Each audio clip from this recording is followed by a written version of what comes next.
इंसान के जीवन में बहुत तरह की चाहत होती हैं। किसी को धन की चाहत, किसी को दौलत की चाहत, किसी को बेटे की चाहत, बहुत ही तरह की चाहत होती हैं। आज की जो मैं कहानी बताने जा रहा हूँ, इसमें एक दंपत्ति को एक बच्चे की चाहत होती है और उस बच्चे की चाहत में वो एक 19 साल की बेटी को अपने घर ले आते हैं और उसके साथ में बच्चा पैदा करते हैं। और पहले तो उसे बेटी बनाकर घर लाया जाता है और फिर उसे रोड पर मरने के लिए छोड़ दिया जाता है। आइए दोस्तों, जानते हैं पूरा मामला क्या था। नमस्कार, जय हिंद। आप देख रहे हैं APH न्यूज़ राहुल रावत के साथ। तो दोस्तों, आज की जो मैं हकीकत की कहानी आपको बताने जा रहा हूं, MP में एक ज़िला पड़ता है उज्जैन और उसी के देवास गेट की कहानी है। 6 नवंबर 2021 शाम को करीब 7 साढ़े 7 बजे का वक्त रहा होगा।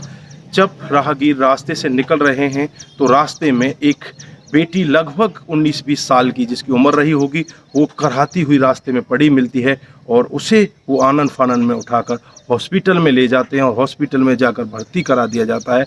फिर उस बेटी का इलाज चलता रहता है, लेकिन बेटी को होश नहीं आता। लगभग 36 घंटे बीतने के बाद 9 नवंबर को उस लड़की को होश आता है। तो डॉक्टर साहब पुलिस को फ़ोन करते हैं और पुलिस वहीं मौके पर पहुंच जाती है। जो पुलिस के इंस्पेक्टर होते हैं राम मूर्ति काश्यप, वो पहुंच जाते हैं और जो ज़िले के SP होते हैं सत्येंद्र शुक्ला, वो भी वहां पर पहुंच जाते हैं। तब उस बेटी से उसकी अब बीती पूछी जाती है तो एक बहुत बड़ा सच उगल कर सामने आता है। वो बेटी पहले तो रोने लगती है और रोकर अपना वाक़या बताने लगती है। वो कहती है कि साहब, मेरे माता पिता इस जहां में नहीं हैं, मैं अकेली और मेरा एक 13 साल का छोटा भाई मेरे साथ रहता है। लेकिन मैं बर्तन मांजा करती थी और बर्तन मांज के अपना परिवार का, अपने भाई का और अपना गुजर बसर किया करती थी। धीरे धीरे ऐसे ही समय बीतता रहता है। मुझे लगने लगा था कि अब मैं अपने भाई की पढ़ाई लिखाई के लिए मुझे पैसे की ज़रूरत है। उसके लिए मुझे अगर नौकरी मिल जाए तो बहुत अच्छा होगा। मैं अपने गांव की ही एक महिला, जिसका नाम चंदा होता है, उससे मिलती हूं और चंदा मेरे को कहती है कि तुम्हें नौकरी मिल जाएगी, तुम्हें नौकरी के लिए देवास जाना पड़ेगा, MP के देवास। जबकि वो लड़की रहने वाली नागपुर की होती है।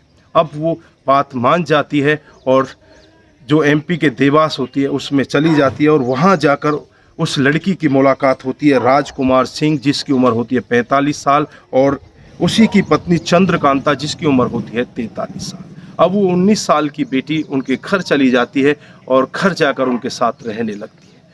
उस लड़की को वो ऐसे रखते हैं कि जैसे वो उनकी सगी बेटी हो, उतना प्यार दिया जाता है, घर परिवार का उसे हिस्सा बना दिया जाता है।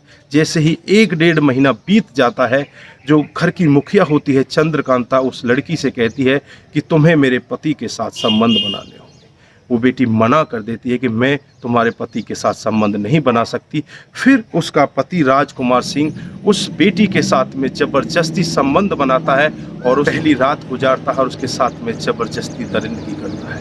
वो बेटी कुछ कह नहीं पाती क्योंकि उसे सहारा मिला था और वो लोग उसको पैसे भी दे रहे थे।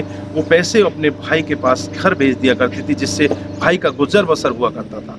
धीरे धीरे वो एक दिन का वाक़या नहीं होता, वो रेगुलर उसके साथ में ऐसे ही दरिंदगी होती रहती है। और वो कुछ दिन बीतने के बाद वो बेटी प्रेग्नेंट हो जाती है और प्रेग्नेंट होने के बाद जैसे ही उसे हॉस्पिटल में दिखाया जाता है तो नाम चंद्रकांता का लिखा जाता है। और जब उसे गाड़ी में छुपा कर ले जाया जाता है तो चंद्रकांता भी उसके साथ होती है। चंद्रकांता धीरे धीरे ये सब करती रहती है और अपने मोहल्ले में भी घूमती है। अपने पेट पर तकिया लगाकर वो ऐसे घूमती है कि जैसे चंद्रकांता खुद प्रेग्नेंट हो।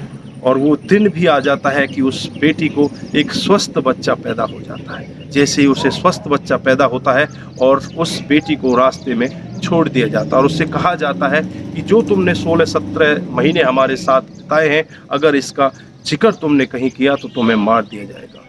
2 लोग इतने हट्टे खट्टे होते हैं, वो लोग उस लड़की को ले जाकर रास्ते में छोड़ आते हैं। और जब राहगीर उस लड़की को उठाते हैं और उठाकर उसे हॉस्पिटल ले जाते हैं, हॉस्पिटल में होश आने के बाद ये वाक़या लड़की खुद अपने मुंह से बताती है।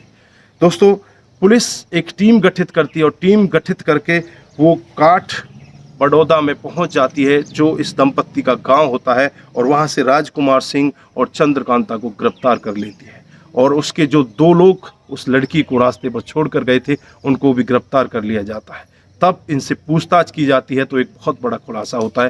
पहले तो ये दंपत्ति रोने लगता है और रोकर जब अपना खुलासा करते हैं तो एक बड़ा ही खुलासा करते हैं। ये कहते हैं कि साहब, हमारे एक बेटा और एक बेटी थे, लेकिन दोनों की अचानक अकाल मृत्यु हो जाती है और मृत्यु होने के बाद हमें लगने लगता है कि हमें अब बच्चे की ज़रूरत है, और जो मेरी पत्नी है इसको बच्चा नहीं हो सकता क्योंकि इसकी बच्चादानी किसी कारण से निकाल दी गई थी। अब ये दोनों कहते हैं कि हमने इससे अपना एक बच्चा पैदा किया और जो हमारे आगे परिवार को बढ़ा सके। जो एसपी साहब होते हैं वो भी ये सब वाक्य सुन रहे होते हैं और उनको कहते हैं कि तुमने छोटा जुर्म नहीं किया, तुमने तो बहुत बड़ा जुर्म किया है, तुम्हें तो लंबी लगेगी, यानी कि तुम्हें तो बहुत दिन जेल के अंदर रहना पड़ेगा। और तमाम धाराएं उनके खिलाफ लगा दी जाती हैं और उन्हें जेल में भेज दिया जाता है। तो दोस्तों, आप लोगों ने देखा किस तरह से एक दंपत्ति एक 19 साल की बच्ची का जीवन खराब कर देते हैं। पहले तो उसे बेटी बनाकर अपने घर पर लाया जाता है और फिर उसी के साथ में इतनी बर्बरता की जाती है, उससे बच्चा पैदा करके उसे फिर रोड पर ऐसे मरने के लिए छोड़ दिया जाता है। दोस्तों, आप क्या कहना चाहेंगे ऐसे दंपत्ति के बारे में? दोस्तों, आपकी जो भी राय है कमेंट बॉक्स में ज़रूर दीजिएगा। दोस्तों, इस कहानी को सुनाने का हमारा उद्देश्य किसी को बरगलाना, किसी को बहकाना या किसी पर भी किसी प्रकार का दबाव बनाना नहीं है। हमारा उद्देश्य बस यही है कि आप लोग जागरूक हों और ऐसे क्राइम के बारे में जानें जो डे बाय डे हमारे समाज में बढ़ते जा रहे हैं। दोस्तों, अपना ख्याल रखिए, अपने परिवार का ख्याल रखिए, सतर्क रहें, सावधान रहें। नमस्कार, जय हिंद, जय भारत।